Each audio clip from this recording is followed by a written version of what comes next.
The ants will reach your plantation in 2 days. Well, thanks for the warning, District Commissioner, but I'm not worried about the ants. Nothing can ruin my plantation. I survived the plague. I can survive anything. Flanagan, you're insane. These are an act of God, an elemental. You can't just fight these. 10 miles long, 2 miles wide. You don't know these ants. Act of God, my eye. Anyways, don't think I'm the type of fathead who tries to put off lightning with my fists either. I use intelligence, old man.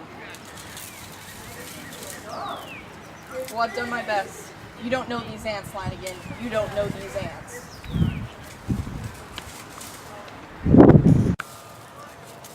Flanagan has lived by this motto.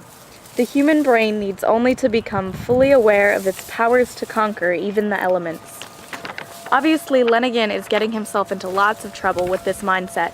He thinks he's invincible. The ravenous ants came at noon the next day, and the men were somewhat prepared.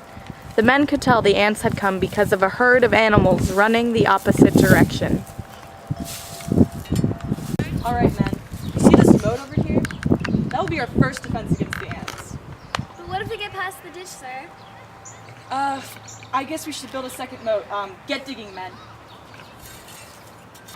Mr. Flanagan, the ants are rapidly approaching! Oh, you worry too much. We have 2 moats.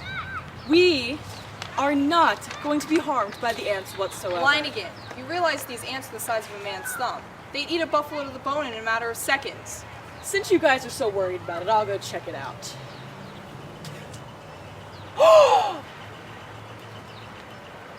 As Flanagan looked into his binoculars, he saw them. There was what seemed to be a 3-mile-long blanket of ants. Nothing but ants. Well, men, there seems to be a slight problem.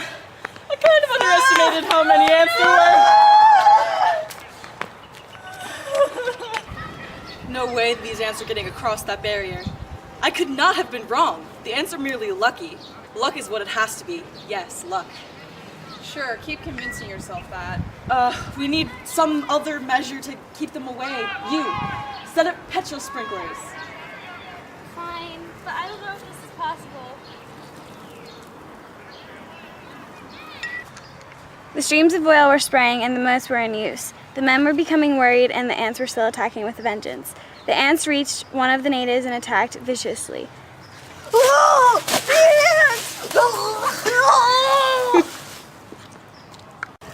More patrol over your bodies, men. They won't attack if you do this. You don't want to end up like that guy. I know what I need to do now. In order to keep these ants away, I need to set this ditch on fire. Good idea, Flanagan. Some natives made a run for the river to try to make it to a raft to escape the fate of the ants. But the ants were too fast and they covered the natives from head to toe. The natives. Ah! Ah! The natives. The natives. Flanagan still refused to go down without a fight, so he dosed himself in petrol and made a run for the dam through the ants. He knocks down the dam and floods the plantation. Yes, it ruins his crops, but it saves him and his men from being eaten.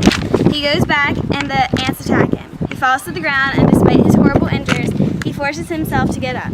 He finally reaches the fire ditch and survives. He goes into a hospital bed and his wounds are being treated. And when he wakes up, the first thing he says is, I told you I would come back. Even if I'm a bit streamlined.